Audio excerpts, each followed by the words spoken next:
Check it out. 5x10 teardrop without a galley. See if I can step up here and show you all the roof without shaking the camera too much. Alright, so I rolled the roof with a roller, and I didn't pay attention, but the roller cover was old. You can see these little spots that look kind of like blotches.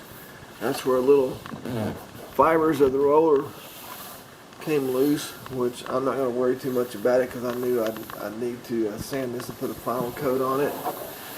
You can see where I put it on a little bit heavy here. And if you look here and there, you can see imperfections in the roof. And I know nobody would ever look at it, but it's fun to kind of get it looking really good. So if somebody does look at it, they go, wow, this looks great. And plus, if somebody ever makes a mistake by when they're putting a bicycle or a kayak up here and they hit the roof and break the roof, of course, the way you get home from your camp out is just cover it with duct tape real good. And when you get home, you just grind it down and fiberglass it in. Paint it black again. Not a big deal. And as far as the roof rack is concerned, I would say probably 2 kayaks and 3 bicycles, or 3 bicycles would be easily done. But the next one I do, I like the idea of what I did with the little wooden pucks fiberglass to the roof. What I would do with my next one is put a 2x8, not like this, but like that, across in both spots where each roof rack bar is. So you got all that strength, and then put the roof on, and then put my pucks on, and or quite possibly, instead of having pucks, run a piece that goes straight across that way. So you have more stability this way and tons of stability that way. If these were actually sitting on the roof walls themselves, you could probably put a rooftop tent up here without any problem and hold 300-400 pounds.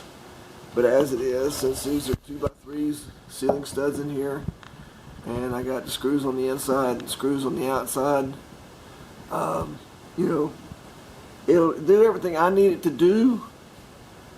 But I know that if I ever, like that bass fishing trip I went on where I was off-road, you just got to go slow, just like you normally would when you don't want your stuff shaking up inside your camper. So everything will be fine. And that'll be about it on that. Check out the side here. It's 3/4 inch pipe. You can see it's pretty chunky. And I'll wear a size 11 ring so you can see how big that pipe is. This pipe will hold plenty. And if I want to, I can take this piece out right here and then screw in a piece that's about, say, maybe 2 feet long here. So imagine that sticking out, and then take the kayak and lay the nose up there on that bar. And then come back here to this end and raise up the back of the kayak, put it up there, and then shove it on over. And take that big piece out and put this little short piece back in there. And tie it down. Since my kayaks are 10 feet, the tip will come to here. And I can tie it down to the tongue right there. And then on the back, again, kayaks are 10 feet long, so I can tie on to the steel bumper or this steel peg here. So I'm all set for that. You can see my tape where I taped it off. I saved that piece of tape, so for something else. And there's my extra 3-inch long screw. So it's strong. It's just you never can make them strong enough. All right, 8x10. No, 8x10 would be awesome. 5x10 teardrop camper without a galley.